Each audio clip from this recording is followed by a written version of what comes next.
Python has three numeric types built into the syntax, which means that you can start using them right away when you run idle. The three numeric types of native to Python are integers or whole numbers such as -3, 0, or 42.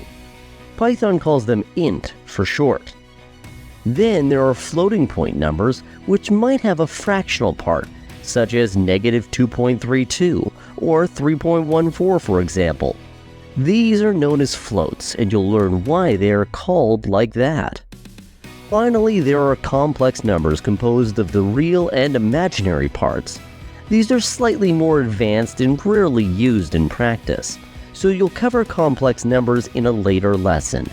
The corresponding data type in Python is called complex. It's worth mentioning that all three numeric types built into Python are signed, which means that they can store both positive and negative values along with the neutral zero. Additionally, integers don't have a maximum or minimum value, which is only limited by the available memory on your computer. In contrast, floating point numbers and their complex number cousins do have a fixed range of values as well as precision. Nevertheless, they're big enough to accommodate most real-life use cases. Strictly speaking, Python has yet another numeric type, which is the special kind of integer data type. It's called Boolean, or bool for short, and can only store one of two values, true or false. These values can be represented as 1 and 0, respectively. However, you shouldn't really think of Booleans as numbers because they're used for a different purpose, which you'll learn about in a separate video course about conditional logic. In most applications, you'll use integers and floating point numbers most exclusively because they cover the widest range of problems while being the most efficient. One notable exception, though, are financial operations on fractional values, which require exact precision, especially when you work with big and small quantities at the same time. Since floating point numbers have a limited precision, using them to represent currency amounts would inevitably lead to significant rounding errors. You should never use floats to represent financial data in real-world applications unless you don't mind losing information about your customers' money.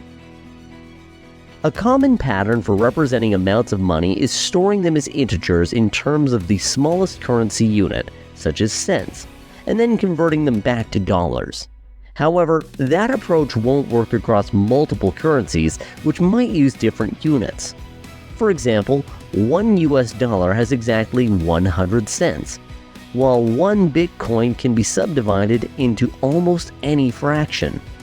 To address the problem with floats, Python provides a few additional numeric types through these standard library modules, which you'll learn about at another time.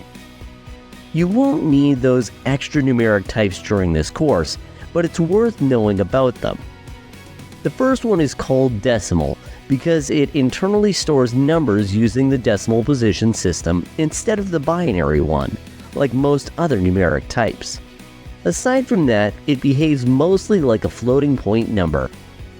Unlike a floating point number, however, it has an arbitrary yet finite precision, which defaults to 28 decimal places, so you must decide upfront how many digits you'd like to keep. Also, while a decimal number works with integers, you can't mix it with floating point numbers easily. If that's a requirement, then you can use another numeric type that comes with Python called fraction.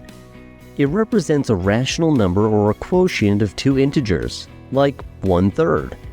Fractions have infinite precision, which lets you represent numbers exactly, even if they have a recurring decimal or binary expansion, without any loss of information due to rounding.